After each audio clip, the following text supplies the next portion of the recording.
when your penis doesn't get as hard as you want it to get, that can be frustrating. Frustrating. When you ejaculate in 15 seconds at the beginning of a sexual encounter with someone you've been looking forward to a sexual encounter with for a year, that's pretty frustrating, right?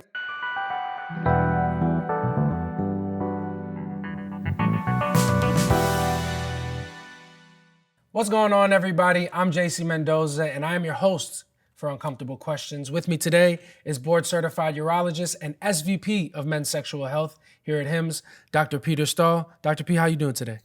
I'm feeling pretty good. Me too, man. I feel great. I feel at ease when I talk to you about these uncomfortable questions. A word that I would use to describe our rapport is elation. I feel elation. I feel excited to have these conversations. But in that great rapport we have with each other, I do want to ask you about frustration, specifically sexual frustration. What is sexual frustration? Okay, so first of all, sexual frustration is not a medical diagnosis, but it is a symptom that can refer really to like a wide array of really just any scenario where your expectations and desires don't match your sexual reality. Gotcha. So that can be something related to actual sexual function, like penis isn't getting hard, you're ejaculating too fast, you can't ejaculate fast enough. Right. Or it can be referring to issues connecting sexually with a partner, or then even like compounding on itself, like talking about physical sexual problems with your partner, resulting in more frustration and just like a bad dynamic. So it's like a big umbrella term that means a lot of different things. Basically you want things to go one way, but they're going another way. Yeah, I think I probably could have said it in those. Yeah, it would have been a lot quicker. Yeah, that's why I'm here. You're here to actually be correct. I'm here to over summarize what you said. What can sexual frustration feel like, in your opinion? Yeah, I think it can feel like a lot of different things, and it depends on the underlying cause, right? So, in my practice, I see a lot of people with ED. Of course, it is super frustrating to be attracted to and excited by your partner and not be able to perform and satisfy your partner. That is very frustrating in an obvious way. It can also be super frustrating to like have a big, huge lead up to a sexual encounter with a partner. Maybe you've been dating for a year and then it lasts 15 seconds. Yeah, like that's pretty frustrating for a lot of people, for the patient and their partner. Or the flip of that, like not being able to have an orgasm at all, super frustrating. And then you get into dynamics. Well, why can't you have an orgasm? You're not attracted to me, and like so. This is like a feedback loop that can get really frustrating, really quickly. Yeah, I feel. I know we're saying the word frustrating a lot, but that's exactly what it is.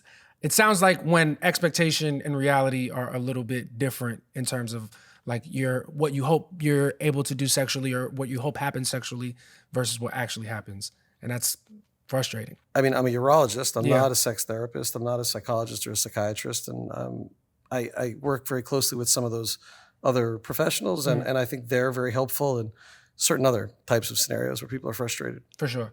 In your experience, when somebody comes into your office and they're communicating sexual frustration, in your experience, what are the most common causes of that sexual frustration? Well, for me, it's ED and PE. Right. Like those two big categories of problems are, I think, super frustrating. Yeah. Right? Like what can be more frustrating than wanting to connect intimately with someone and not being able to have a fulfilling encounter, either because your penis doesn't get hard enough for sex or you can't last long enough to enjoy sex or to satisfy your partner. Yeah. So that in my world, in my practice, that is the most frustrating.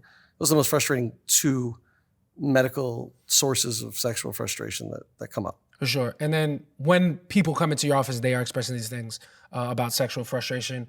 What do you always recommend like that can help them deal with sexual frustration? I try to figure out what the problem is. And if it's something in my wheelhouse, like ED, PE, delayed ejaculation, low testosterone, other causes of delayed orgasm. You know, I treat the underlying problem and try and fix it using the medical tools that I have at my disposal, If I think it's psychological or behavioral, I make an appropriate referral to a sex therapist, For sure. which is another important medical, really, intervention that can be super helpful. You know, I feel like in all the conversations that we've had, it's been hard to find an end to where your expertise is because you're so knowledgeable about everything that we're talking about. And Dr. Pete always has a laundry list of things that he can recommend, and I will make my official recommendation is that you come back and watch some more uncomfortable questions, all right? Because we have plenty more questions and plenty more answers and plenty more brilliant conversations to have that hopefully help you guys navigate through anything that you might be going through at home. But first, make sure to like, subscribe, and follow for more.